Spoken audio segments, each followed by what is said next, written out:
Bonjour et bienvenue sur les nouveaux chemins. Nous nous retrouvons dans le bloc-notes du site. Ici, on va trouver des contributions écrites et des interviews. Le principe, c'est de parler d'expériences éclairantes, d'engagement et de réflexion, de réalisation et de choix personnels ou collectifs qui sont en adéquation avec les orientations des nouveaux chemins, comme tu l'as dit en page d'accueil du site. Tiens d'ailleurs, pourquoi ne pas commencer par toi, monsieur Samuel Cazenave, puisque tu es à l'origine de tout cela? Quelle est ta motivation? Quelle raison? C'est à la fois compliqué et extrêmement simple. Regarde les gens dans les yeux.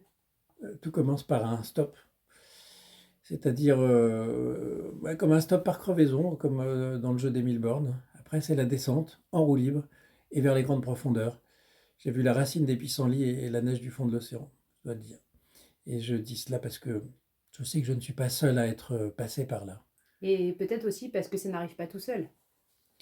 Oui, pour prévenir, c'est vrai, parce que tu as raison, ça n'arrive pas tout seul.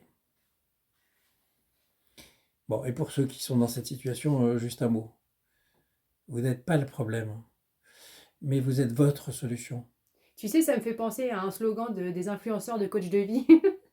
Ben oui, mais j'ai pas vraiment le profil type de l'influenceur. D'abord parce que je n'ai rien à vendre, et ensuite parce que je viens de l'école de cette époque, en tout cas des publicitaires. Ces gars-là, ça te dira rien.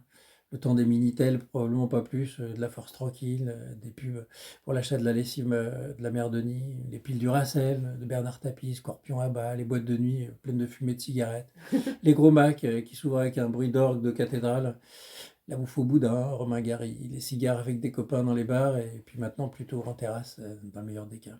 Et donc? Et donc, je parle de moi, mais j'ai l'impression de parler de toute une génération finalement. Bah, c'est bien ce que je disais, tu te la joues influenceur, mais de ta génération. Oui, oui, oui, mais non, en fait.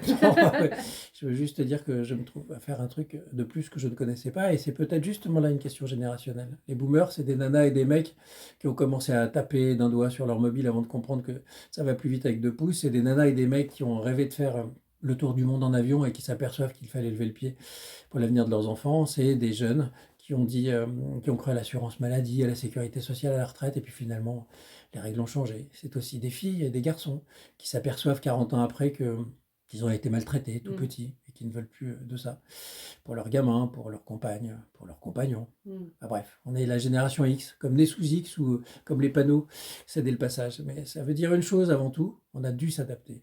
Et au fond, avant les voitures hybrides, les premières hybrides, c'est nous. Mm. Ah tiens, en fait, un test. Qu'est-ce que tu fais avec ça et ça?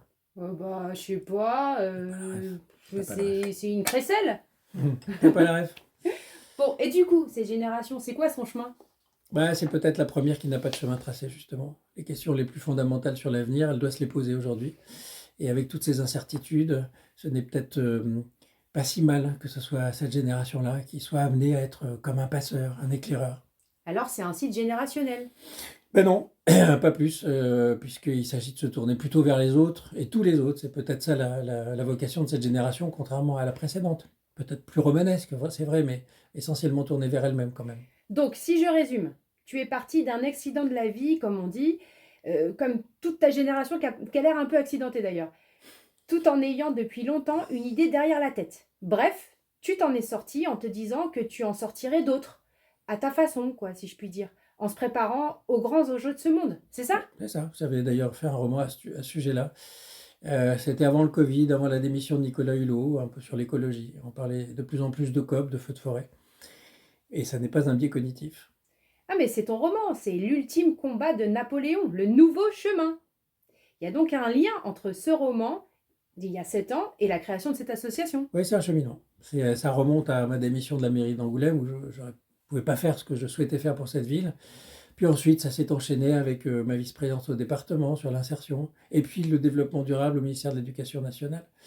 Et au fond, c'est vraiment là que le nouveau chemin s'est ouvert. Tu as écrit encore après?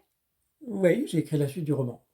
Ça s'est bien fini dans le roman? En fait, ça finit pas vraiment. Je crois que le roman s'est un peu poursuivi avec moi, sans moi, ça se continue. Et ça aboutit quand même à quelque chose qui est un projet de nouvelle société. Ok, bon, je crois qu'on y voit un peu plus clair là. Oui, bah, si on dit un peu plus clair, on n'a qu'à arrêter là. Entendu pour tout de suite et maintenant. Mais moi, je propose que on retienne le principe avec d'autres entretiens avec toi. Tu pourras évoquer des sujets de ton choix, mais c'est moi qui t'interrogerai. Ça te va? Bon, allez, on y va. Allons-y, merci. Merci.